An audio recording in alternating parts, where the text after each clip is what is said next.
Well, fellas, we went ahead and just took off the whole front end. Didn't want to film all that. So now we're down to this motor. I think it's time we start pulling this thing out. We're gonna have to disconnect drive shaft and transfer case, and then we're ripping it all out the front. We try to get in here. Oh, under the traction bars. Oh.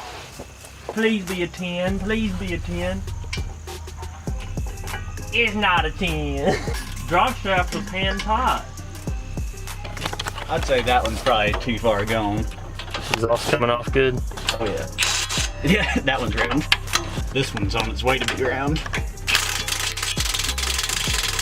There we go. Go ahead and finish that one off. Guess we're busting out the angle grinder. Yep. Mid-video van update. I'm glad you still didn't get my ratchet dies. There's not one in the set.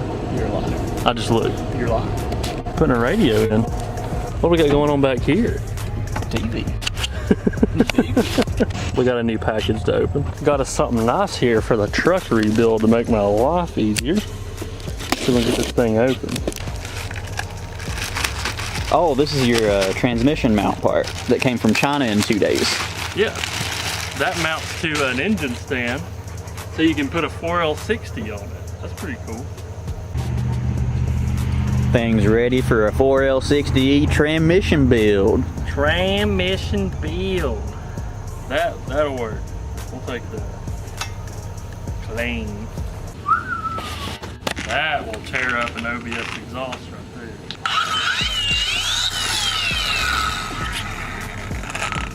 No eye protection, no arm protection. You got glasses, that's enough.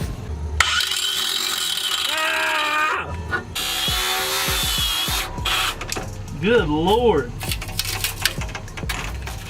I don't know if this wheel's safe to continue using.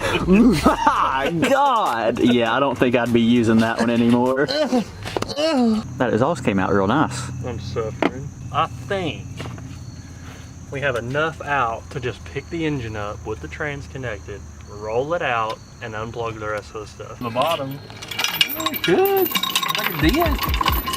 Awesome. Now we're ready to go down. Where's my pliers? I'll film this real quick. Get a low shot. Get lower.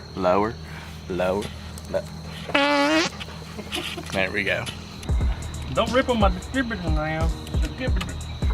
I mean, it's pretty solid. It ain't 700, 800 pounds solid. You just got it. Golly. You just got to complain about something, man. Oh, my balls!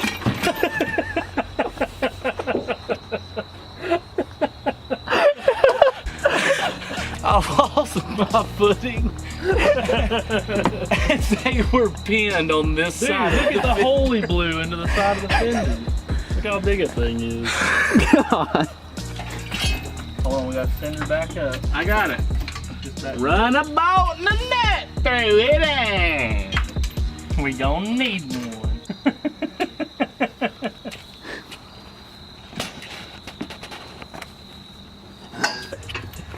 I'm gonna try to get this chain through that hole. Let me say. Hey-hoo! Bless you, thank you. We know they're strong. I don't know how that bolt's gonna last like that, Chief. That looks like it is about to snap.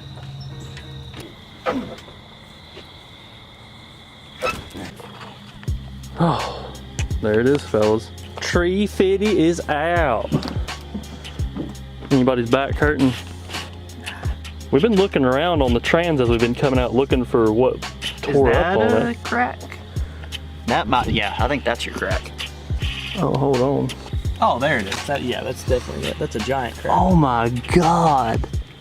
Dude, it cracked all the way from the bottom of that. Starting Lord, here. yeah. It cracked all the way around where the tail housing is, all the way up to here. I'd say that would shoot some fluid under pressure. Yeah, I'd say so. Here, It even began to crack over here. Yeah, look at the bottom. It started to crack. Oh my God. You almost blew the tail housing off this thing.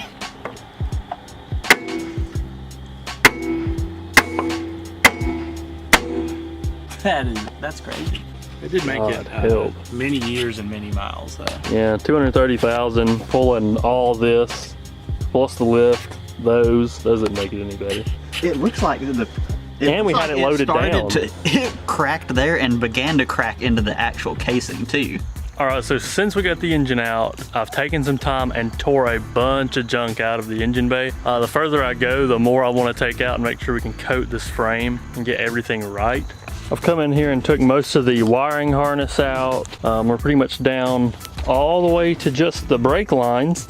I took all the steering out, and then I'm probably gonna go ahead and just drop the lift kit off, because I mean, it's just nuts and bolts, and that's no big thing to just take it out. Other than that, I got some like AC lines and stuff over here that need to be gotten out of the way, and then start prepping this frame. It came pretty clean. It was covered in all types of junk, but I mean, bare metal.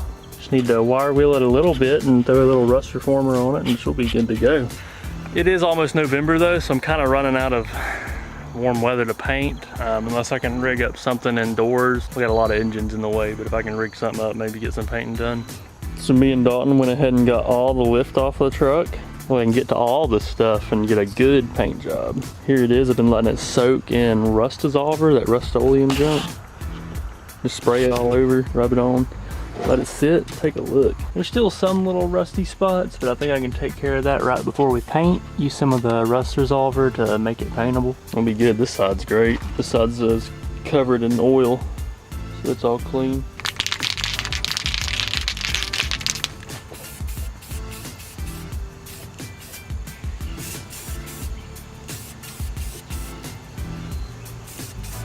All right, we got the whole frame coated in rust reformer primer. Just covered all the bare metal, anything that may have still had a little bit of surface rust, to go ahead and convert that into a paintable surface. We're gonna get this nice little semi gloss black, more like a flat black. And then once this cures, we'll give it about 24 hours, and then we'll come back and recoat, and we're gonna do semi gloss black. Try to get it more glossy than it is now. This is looking nice. Big upgrade from where we started. All right, fellas, we laid down 2 thick coats of semi-gloss black. Here it is after a couple days of curing. Let everything sit for a little bit. Take a look. Smooth, semi-gloss. Looks almost like factory frame. I went with semi-gloss because it matches a lot of OEM look. So a lot of the OEM parts that'll come on these things will be like a semi-gloss, like primer black. We're gonna get a couple of the new brackets for it, and everything should look the same. Everything in the inner fender looks clean. It's gonna look a lot better when it's put back together. Of course, to finish up the engine bay, we're gonna have to paint the inner fenders and then get a couple more things painted. It's pretty cold out now. We're gonna wait for a warm day and possibly try to paint in the building, warm it up, that way it can cure overnight. Still got all that junk over there to paint. But for now, that's where we're gonna stop on the engine bay. Next video coming out, we are building the 5.3, so look out for that. Gonna be a fun time. Of course, hope y'all enjoyed. See you next video.